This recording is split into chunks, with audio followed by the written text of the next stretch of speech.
Good morning, Flagler County. I'm Rich Carroll. You're listening to Flagler's Morning News on Thursday, October 21st, and this local news is a service of Flagler County's Toyota dealer. Beaver Toyota, here to wow you. Palm Coast City Council gives the green light to more than 500 new homes that a developer is seeking to build on the west side of Seminole Woods Boulevard. Amy Cherry reports. The developer has agreed to give the city the property it needs to extend Citation Boulevard, with the developer taking care of all road construction. Councilman Victor Barbosa was the sole no vote on the project. It's hard to swallow this 4,800 square feet.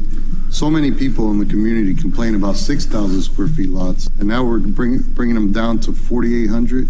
I think this is going to be the first project with that small lots in Palm Coast. Vice Mayor Eddie Branquinho voted yes on the project, but asked the developer to consider more entrances to the community. For this size of project, only 2 entrances. I think it's a little tight. And if you could see in your heart, and in your pocket, of course, to look at the third one. It's has to do with safety, and safety is one of my main things. If the land swap deal goes through and Citation Boulevard is extended, the city stands to save millions. It won't need to build a new fire station to maintain safe response times. From the WNZF Newsroom, I'm Amy Cherry. Nearly 100 people have applied to be Palm Coast's next city manager, except a review of applications found less than 24 are even remotely qualified for the job. From here, council needs to dwindle down the candidates. Councilman Ed Danko. I think a special meeting, an additional meeting, opposed to tagging on to a workshop. I would hope that we could hold that meeting at night so more of the public could attend and hear our thoughts and stuff on this important position. Councilman Nick Kloof has called for council to get on the same page before then, so that we're all kind of on the same playing field with what our goal is and what we're trying to dwindle the list down to, so we know whether we're going to pick the top 20 out of the 90 or whether it's the top 10. These are things that we should probably put on the table just so we all have the proper expectations set. Mayor David Alfin described his ideal situation. It would be a perfect situation if at the end of this process we were all able to unanimously choose a city manager. I have no person in mind, but just I like to instill that thought, if it's possible, if we could have unanimity in our choice, it would be a great pat on the back for the future of the city of Palm Coast. Among those who didn't apply, interim city manager Denise Bevan or Palm Coast Fire Chief Jerry Forte, who's been serving as interim assistant city manager since June.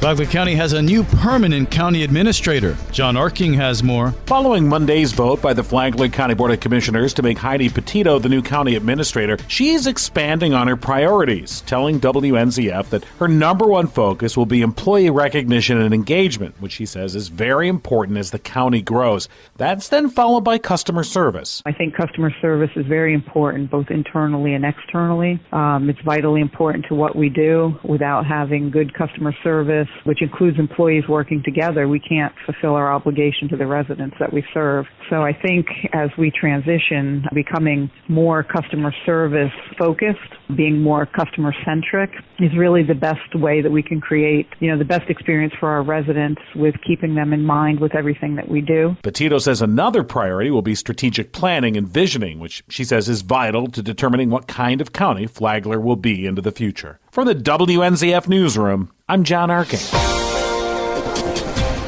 A match grant makes a new hospital possible. A new sea turtle hospital. Jessica Long is the Senior Director of Advancement at Whitney Laboratory for Marine Bioscience. This year, the Florida legislature and the governor signed into effect a $16 million match for our fundraising and university support for a new laboratory and sea turtle hospital. A sea turtle hospital may already exist. However, Jessica Long says a new one is necessary. It will make a huge difference to us. We are full. We're usually full with turtles. We actually have to send turtles even up to Georgia because we cannot take all the turtles that we're getting.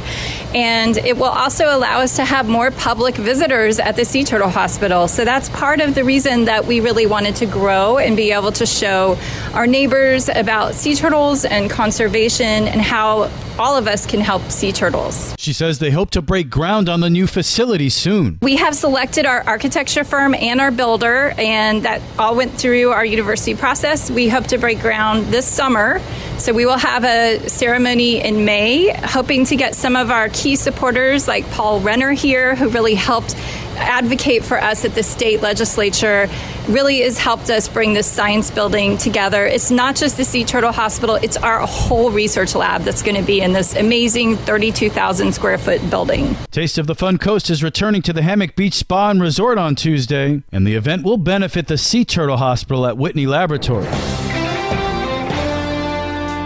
I have news for everybody listening. The state of Florida is not a secret. That was State Rep Paul Renner trying to take my job, but he does raise a question. Does Visit Florida need taxpayer dollars to promote the state to the rest of the country or the world? Renner says no. He said neither the health department nor the schools nor the taxpayers would see any of the money that goes to Visit Florida, and the state will not be any worse for it. I will tell you, if we spend nothing, we will see a large increase in tourists. Florida is in a moment where people want to come here. State Senator Travis Hudson sees it differently and brings up this caveat. Whatever the state gives them, they're obligated to raise from private funds that amount. So if we give them $50 million or $75 million a year, they're obligated to raise that from private funds as well to match. Hudson said Visit Florida's president, former Senator Danny Young, has cut staff and raised more funding than required to get the public money from the state. The interview with Renner and Hudson came from Free for All Friday, which you can listen to on the radio every Friday, or you can catch it on the Flagler radio app. Tomorrow, what is Florida's future? From the WNZF Newsroom, I'm Deb Albertson. And now you're up to date on Flagler's Morning News. I'm Rich Carroll.